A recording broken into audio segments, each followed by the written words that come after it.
Hari ini Komisi Independen Pemilihan Aceh serta Komisi Pemilihan Umum Bangka Belitung menggelar rapat pleno penetapan pasangan calon.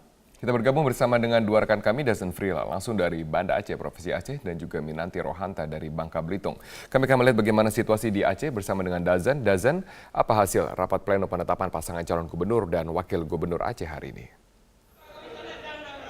Ya Robert, saat ini baru saja dilaksanakan rapat pleno penetapan pasangan calon yang akan menjabat sebagai gubernur Aceh pada periode 2017 hingga 2022 mendatang. Dan KIP Aceh telah menetapkan 6 pasangan calon yang akan maju pada Pilkada Aceh 2017. 3 diantaranya maju lewat jalur independen dan 3 lagi maju lewat jalur parpol. Untuk 3 pasangan calon yang maju lewat jalur independen ini ada pasangan calon gubernur incumbent Zaini Abdullah yang kembali maju dengan menggandeng Nasaruddin. Kemudian yang kedua ada Abdullah Puteh dengan wakilnya Said Mustafa Usap.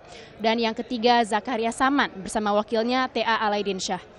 Sementara pasangan calon yang maju dengan jalur parpol ini ada Irwandi Yusuf dengan Nova Iriansyah yang didukung oleh Partai Demokrat, Partai Damai Aceh, Partai Nasional Aceh, PKB, dan PDIP. Yang kedua ada pasangan Muzakir Manaf dengan wakilnya T.A. Khalid yang didukung oleh Partai Aceh dan Partai Gerindra, kemudian Partai Keadilan Sejahtera dan juga Partai Bulan Bintang.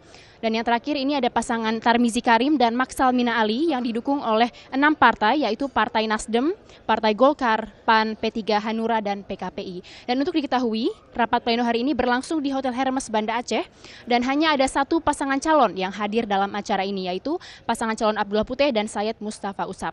Sementara pasangan calon lain diwakilkan oleh tim penghubung maupun tim kampanye masing-masing pasangan calon. Dan dalam kegiatan ini, Robert, seluruh komisioner KIP Banda Aceh turut hadir. Dan selanjutnya rangkaian pilkada akan dilanjutkan dengan pengundian nomor urut pasangan calon gubernur yang akan digelar besok hari Selasa, tanggal 25 Oktober 2016 di gedung DPRA Aceh. Dan pada akhir acara tadi, pihak Komisi Independen Pemilihan Aceh juga menghimbau seluruh pasangan calon yang telah ditetapkan untuk turut hadir dalam pengundian nomor urut besok. Robert.